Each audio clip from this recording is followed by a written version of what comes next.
Boa noite, meu nome é Ronald Salles Araújo. Eu vou falar sobre sistemas lineares. Então, o que são sistemas lineares, né?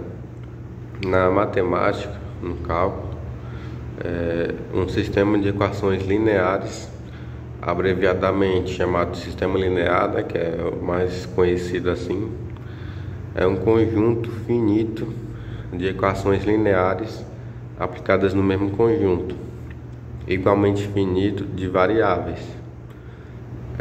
Eles são do tipo ax igual a b. E como exemplo temos esse sistema de três linhas, né? Assim, vamos dizer assim, três funções aí, em que temos 3x mais 2y igual a... Não, perdão, 3x mais 2y menos z igual a 12, x menos 2y mais 4z igual a menos 2 e menos x mais 2y menos z igual a 0. Então esse é um dos exemplos aí de sistemas lineares. E dentro desses sistemas lineares temos os métodos iterativos. O que seriam esses métodos iterativos? Eles são uma forma de resolver sistemas lineares que fornecem uma sequência de aproximações da solução do sistema. Estes métodos podem ser uma boa opção em determinadas situações, como quando a matriz de coeficientes é esparsa, ou seja, possui muitos elementos iguais a zero. Então, se a gente pegar uma matriz, né, de sistemas lineares e não tiver muito sistema igual a zero, a gente teria que transformar essa matriz com esses elementos igual a zero, né? Transformar em muitos elementos igual a zero. Então a gente teria que fazer o que? Escalonar e dentre outros métodos. Quais seriam as vantagens dos métodos iterativos? Então, em relação ao computador, né, e você vai colocar sistemas mais complicados, com maiores variáveis, essas que seria impossível para o humano calcular, né, demoraria demais, e algo que o computador pode fazer imediatamente com o código certo, né? Então seria essas vantagens.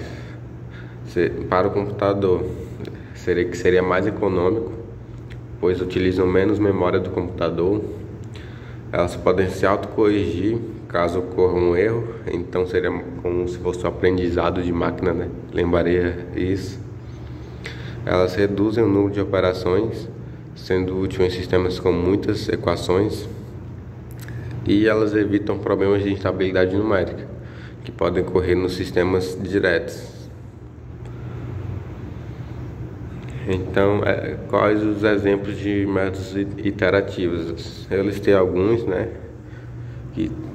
Que seria o método de Jacobi, que é um procedimento iterativo para a resolução de sistemas lineares. Ele tem a vantagem de ser mais simples de se implementar no computador do que o método de escalonamento, e está menos sujeito ao acúmulo de erros de arredondamento. Também temos o método de Gauss-Seidel, que se trata de uma modificação do método de Jacobi, que eu falei anteriormente. Ele tem como objetivo acelerar a convergência, ou seja, utilizar menos iterações para chegar mais próximo da resposta. E por fim temos a fatoração de Cholesky, que serve para resolver sistemas de equações lineares e para simulações de Monte Carlo. Ela é útil para obter soluções numéricas eficientes, pois é aproximadamente 2 vezes mais rápida que a decomposição LU, quando é aplicável. Então, nessa aula eu vou falar mais especificamente sobre esses dois métodos que eu falei por último, o método de Gauss-Seidel e a fatoração de Cholesky. Agora eu vou explicar sobre o método de Gauss-Seidel. E para isso a gente vai falar sobre a teoria, né? Então, a partir da função de sistema linear que eu falei anteriormente, ax igual a b, a gente pode trabalhar com a matriz decompondo em três partes, sendo essas partes I mais D mais S, sendo I a parte abaixo da diagonal principal, D a diagonal principal da matriz A, e S a parte acima da diagonal principal. E todas as partes, o resto delas, né, o resto dessas matrizes, dessas partes, seriam iguais a zero, restando só a diagonal, ou melhor, a parte abaixo. Por exemplo, na parte I, que é a parte abaixo da diagonal principal, o resto dessa matriz seria igual a zero. Na D, que seria a diagonal principal da matriz A, o resto seria igual a zero, ou seja, a parte abaixo e a parte acima. E essa seria a parte acima da diagonal principal, ou seja, a parte de baixo seria igual a zero. E todas elas juntas, somadas, daria a matriz A, né?